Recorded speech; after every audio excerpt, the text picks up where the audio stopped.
All right, I think we're still just good morning. So good morning, everyone. And you really can't see from up here at all.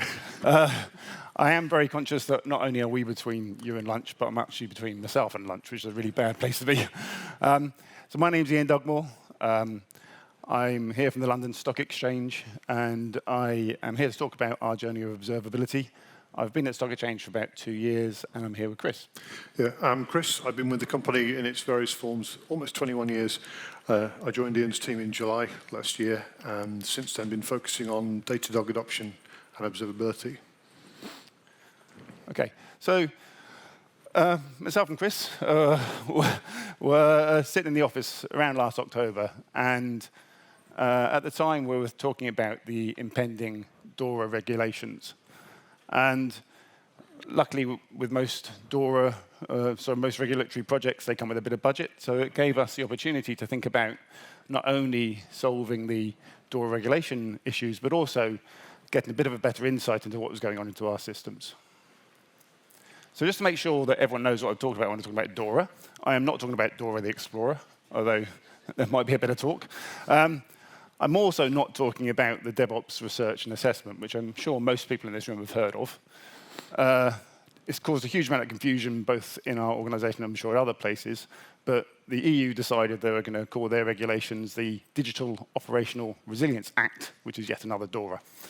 The DORA Act, what it really requires financial services organizations to do, or what it allows them to do, is to nominate services that maybe you in this room provide as critical for their business operations.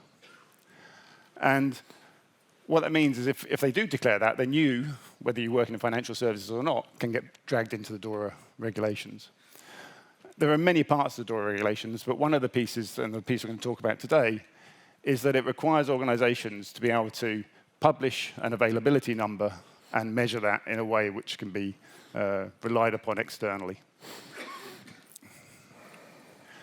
I want to talk a little bit about the Workspace application that we're going to be talking about today.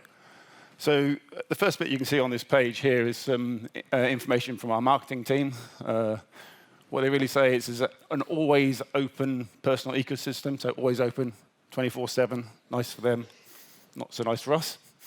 But Workspace itself, you'll see on the screen here, it's a web application. There's a desktop version of it as well. But each of the little boxes you see is an application. And here you'll see applications which are used by financial services people. So they could be traders, wealth people, probably people in the insurance business. All sorts of financial business will use Workspace. There are literally hundreds of these applications inside Workspace, all serving slightly different business purposes.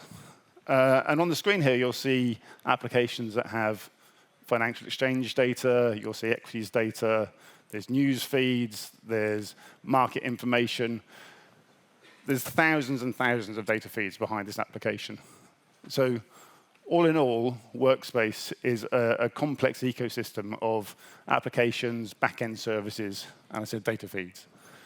Some of those data feeds are owned by us internally in the London Stock Exchange, but many of them are external. So it's really a difficult, complex environment to manage and to really decide what availability means.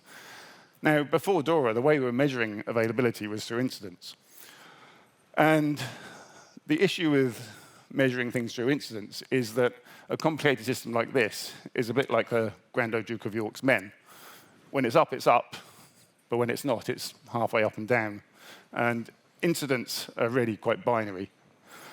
The other problem with incidents is they miss a lot of the low-level background noise that you get in a complicated system. So there's always a certain threshold before you get an incident raised. There's things in a complicated system like this that might occur for a few seconds. The user presses refresh, and it goes away again. So what we really wanted to do was do something which not only gave us more insights, but from a DORA perspective, gave a measure of availability which was representative to the user of their experience. So I'll hand over to Chris, who will explain what we've done. Thanks, Ian.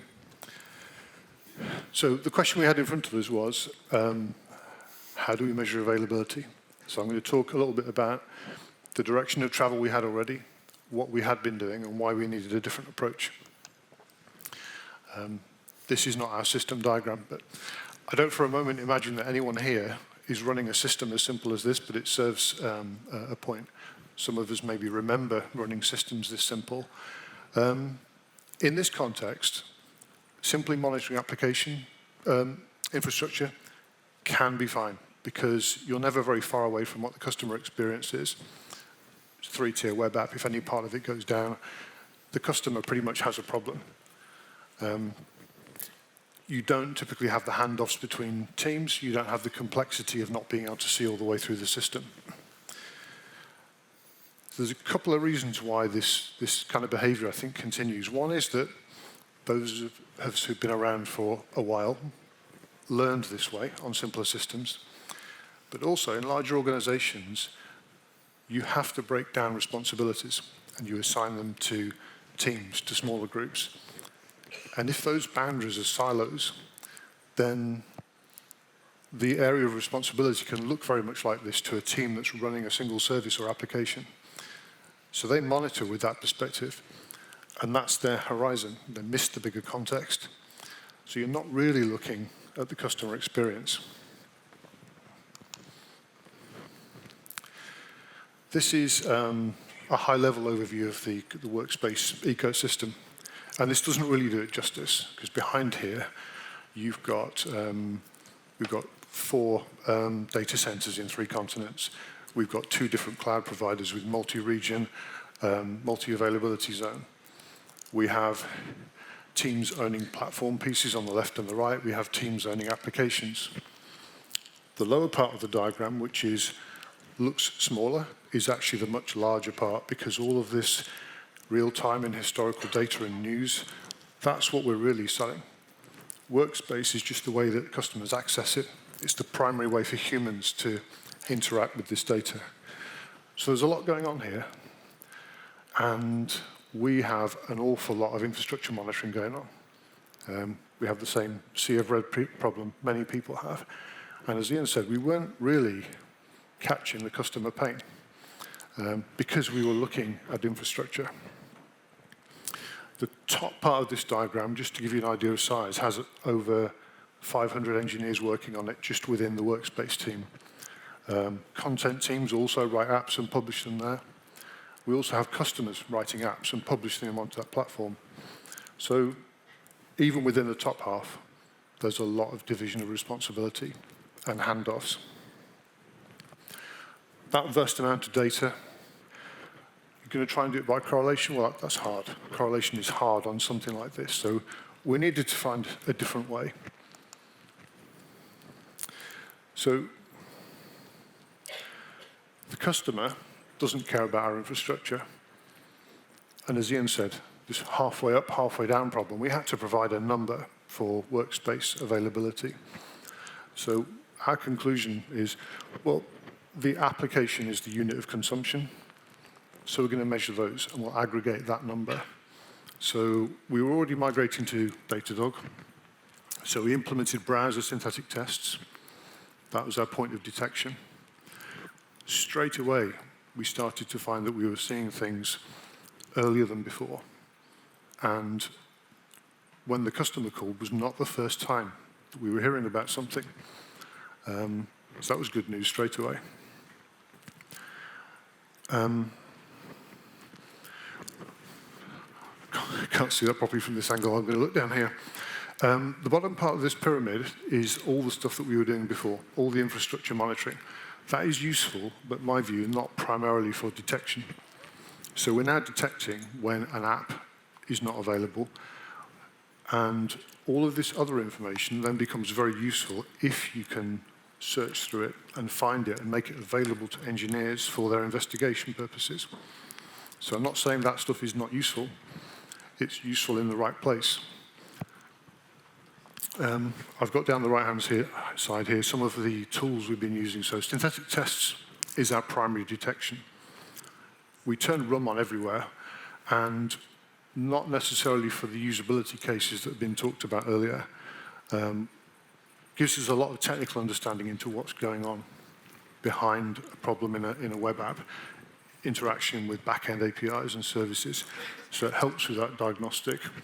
And then further down the stack, you see more things that we can use for deeper dive. And all of this is about reducing the time to detect, reduce the time to diagnose, and reduce the time to recover the issue. So what I've talked about so far is very much in this top left-hand box here. We've been focused on availability, because that's what DORA asks for.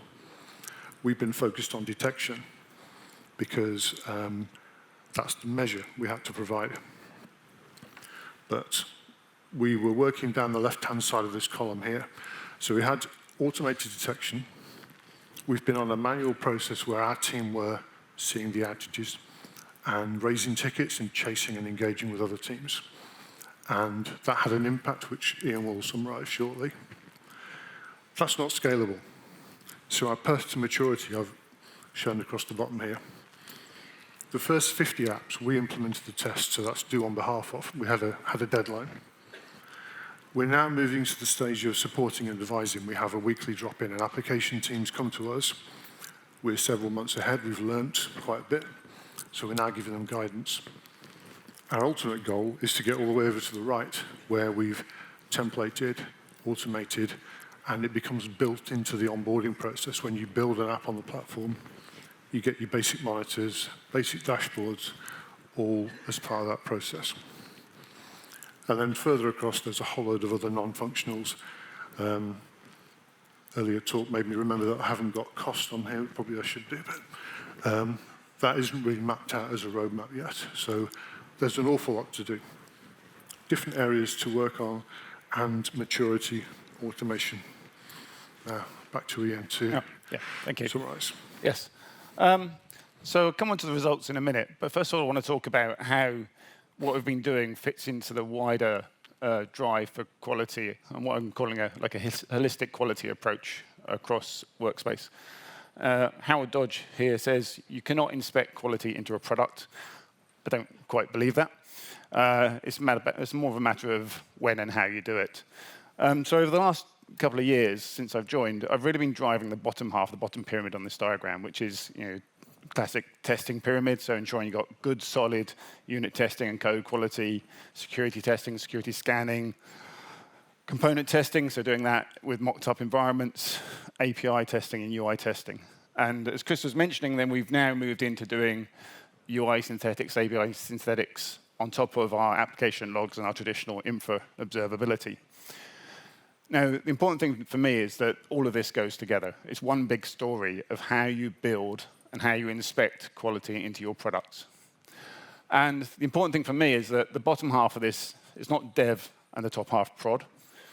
This is pre-release and post-release. So I think we heard from others already that you should be running your observability in your pre-production environments. And I think that's really vital here, that you can, as part of your release process into your dev environments, run your observability, and that's going to do two things for you. It tells you in advance whether your systems are stable, but it also lets you know whether your observability is actually going to work when you use it in production as well. Because if you can't investigate and diagnose issues in your dev environments, you can't do it when the heat's on in a production environment. So to me, it's really vital to do that in development environments. And this, to me, is what SRE and DevOps is. They often quite have narrow definitions of those things. To me, it's all about having everyone working together to build holistic quality into your products. So lastly, on to the results. So here on this graph, you'll see two different sets of data. The bar chart is a representation of customer pain. And there's a number of factors that go into this. And the line across the chart here is results of our synthetic tests. Let's focus on the customer pain. So all of that work we've been doing over a period of time, about building quality into the product, traditional testing approaches, et cetera, have resulted in about, if you look at this graph, 50% less customer pain in the second half of last year than in the first half. So there's already got some good results coming through. The line graph, as I explained, is about synthetic error rates. So when we've been running these tests on all of those applications, how many errors are we seeing? And there's a bit of poetic license here because we didn't start running till October. So I'm going to assume the first half of the year or the first 3 quarters of the year was the same rate as when we started running them. I have no evidence to tell me otherwise. But what you see is a really dramatic decrease in that error rate since we've been doing this observability, since we've been getting the development teams to really look at those issues that are being caused in production, since we've been running that observability in our dev environments, we're seeing a huge drop-off in synthetic error rates. There's a 70% drop-off in 3 months, which I think for our customer experience is an incredible outcome. So the story here really for us is that we've started layering on top of our testing, the synthetic tests, and we've got some really good results really quickly. So in summary, 4 points. I mentioned DORA, again, not DORA the Explorer, but if you're in financial services or not in financial services, DORA may impact you. So think about what that means and how you would measure availability. Number 2, by using synthetic tests, we've managed to shrink the feedback loop. So we're moving away from incident management and moving into incident avoidance. We're seeing things before customers even know they're happening. We're fixing them before they get to production. Observability is part of a holistic approach to building quality into your product. So it goes together with the testing, run it in dev environments, use that as part of your built-in quality process. And the last thing for me really is that we're here talking about observability, Datadog, but that's not the goal. The goal of all of us is to make sure that we deliver good quality value to our customers. So that's it for me and Chris. Thank you.